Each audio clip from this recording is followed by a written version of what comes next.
Welcome back to my channel MD Mim boutique. দেখুন আজকে আমি আপনাদেরকে একটা প্লাজো ডিজাইন দেখাবো লেস দিয়ে। তো এখানে আমি প্লাজোটা আগে কাটিং করে নিয়েছি, আর এই যে দু রকমের লেস দেখাচ্ছি, এই দুটো লেসকে দিয়ে আমি পুরো ডিজাইনটা তৈরি করবো। দেখুন এখানে একটা জয়েন্ট লেস আছে আর একটা এমনি লেস আছে। তো এখানে আমি প্লাজো কাটিংটা দেখাচ্ছি না, কারণ প্লাজো কাটিং আর স্টিচিংয়ের ভিডিও আমার চ্যানেলে দেওয়া আছে, চাইলে আপনারা গিয়ে দেখতে পারেন। তো এখানে দেখুন আমি প্লাজোটাকে একটু ঠিক করে ভাঁজ করে নিচ্ছি। দেখুন আমি নিচের থেকে আমাদের যে মৌরিটা হয় সেই মৌরি থেকে আমরা একটা দাগ দিয়ে নিচ্ছি। এখানে মৌরি থেকে 5 ইঞ্চি উপরে আমি একটা দাগ দিচ্ছি। এই 5 ইঞ্চি উপরেই আমরা লেসটা জয়েন্ট লেস ইউজ করব। দেখুন এখানে আমি 5 ইঞ্চিতে কাটিংটা করে নিয়েছি। 5 ইঞ্চি বরাবর যে দাগটা দিয়েছিলাম, দেওয়ার পর দেখুন এখানে জয়েন্ট লেসটা আমরা স্টিচ করব। এবার এই জয়েন্ট লেসটা আমরা কিভাবে স্টিচ করব সেটা দেখাচ্ছি। দেখুন আমরা 1 ইঞ্চি গ্যাপ করে নিচ্ছি, মানে 1 ইঞ্চি করে আমরা রেখে পুরোটাকে স্টিচ করে নেব। দেখুন এখানে লেসটাকে আমরা স্টিচ করে নিয়েছি। নেওয়ার পরে দেখুন লেসটার উল্টো দিক দিয়ে কাপড়টা নিয়ে নিচ্ছি, নিয়ে আবার একটা স্টিচ দেবো। যে এই যে স্টিচটা আছে স্টিচের উপরই স্টিচটা দেব। দেখুন ঠিক উপরে উপরে আমরা স্টিচটাকে দিয়ে নিচ্ছি। পুরোটা সেমভাবে আমরা স্টিচ করে নেব। দেখুন এখানে স্টিচ হয়ে গিয়েছে।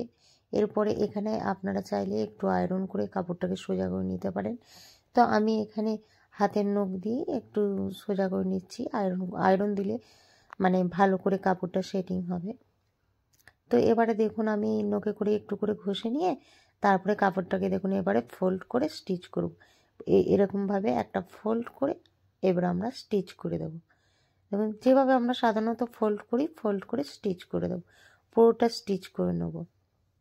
দেখুন আমি পুরোটা কিছুটা স্টিচ করা দেখিয়ে দিচ্ছি। ঠিক একইভাবে আমরা প্রত্যেকটা স্টিচ করব। দেখুন এখানে আমাদের স্টিচটা হয়ে গিয়েছে। এবার যে আমাদের 5 ইঞ্চি কাপড়টা কেটেছিলাম, তো সেই কাপড়টা আমরা এবারে স্টিচ করব। দেখুন আমরা এখানে একটু কাপড়টাকে মেপে নিচ্ছি, মেপে নিয়ে এবারে আমরা 1 ইঞ্চি যে গ্যাপটা রেখেছিলাম এখানেও আমরা সেমভাবে স্টিচ করব। 1 ইঞ্চির একটা গ্যাপ দেব, গ্যাপ দেওয়ার পরে লেসটার উপর দিয়ে স্টিচ করব। তারপর আবার যেভাবে পাল্টে দিয়ে স্টিচ করলাম সেমভাবেই স্টিচ করব।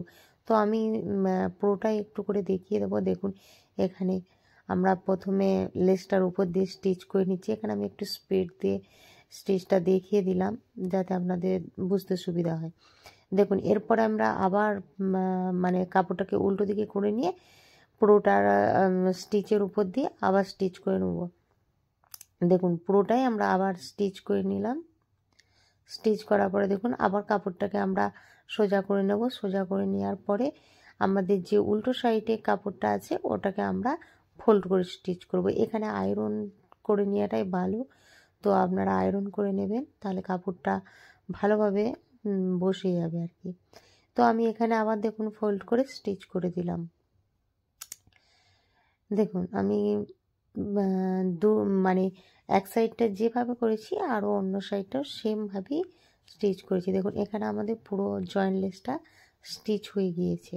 এবার যে আমাদের আরেকটা লেস দেখিয়েছিলাম সেটা আমরা স্টিচ করব। এখানে আমরা আগে আমাদের যে লেসটা আছে সেটাকে আগে আমরা মানে উল্টোভাবে নেব, সোজাভাবে নেব। সোজাভাবে নেওয়ার পরে আমরা দেখুন 1 ইঞ্চি গ্যাপ করে, যেভাবে আমরা আগের লেসগুলো 1 ইঞ্চি গ্যাপ করে দিয়েছি, এখানেও তাই 1 ইঞ্চি গ্যাপ করে আমরা পুরো লেসটাকে স্টিচ করে নিয়েছি। এখানে উল্টোভাবে লেসটাকে দিয়েও স্টিচ করা যায়, তো আমি এখানে সোজাভাবে রেখে স্টিচ করেছি, তো সেটা একটু আলাদা। আমি সেই স্টিচটা এখানে করেছি না, এখানে আমি সোজাভাবে রেখে স্টিচটা করে দেখুন আমি আগে যেভাবে আবার উল্টো করে স্টিচ করে আবার সোজা করে আবার দেখুন উল্টো দিকে ফোল্ড করে দেবো। ফোল্ড করার পরে আবার ডবল ফোল্ড করে স্টিচ করে দেবো। মানে সেম একইভাবেই আমরা লেসগুলো স্টিচ করব। ওখানে ওটা জয়েন্ট লেস, এখানে এটা এমনি লেস ইউজ করছি। তো লেসগুলো আমি খুব চওড়া লেস ইউজ করিনি, পাতলা লেস ইউজ করেছি যাতে শৌখিন লাগে তার জন্য। দেখুন এভাবে স্টিচ করার পরে আমরা আমাদের যে প্লাজোর যে বাকি স্টিচিংগুলো সেগুলো স্টিচ করে নেব। এখানে দেখুন আমি পুরো মড়িটা স্টিচ হয়ে গিয়েছে দেখাচ্ছি। তো বাকি স্টিচগুলো আমি কিছু দেখাচ্ছি না। দেখুন আমি অফ ক্যামেরাতে বাকি স্টিচগুলো করে নিয়েছি। এবার আমাদের ফাইনাল যে লুকটা সেটা আমি দেখিয়ে দেবো। তার আগে আপনারা ভিডিওটা ভালো লাগলে লাইক, কমেন্ট অ্যান্ড সাবস্ক্রাইব করে দেবেন। দেখুন ফাইনাল লুকটা আমি প্লাজোটা রেডি করে নিয়েছি, এখানে ফুল ইলাস্টিক দিয়ে নিয়েছি আর ডিজাইনটা পুরো রেডি। এই প্লাজোটার সাথে যে কুর্তিটা রেডি করেছি, মানে কুর্তি ডিজাইনটা করেছি, সেটা আমার পরের ভিডিওতে আপলোড করব। ভিডিওটা ভালো লাগলে সকলের কাছে শেয়ার করে দেবেন। দেখুন ফাইনাল লুকটা।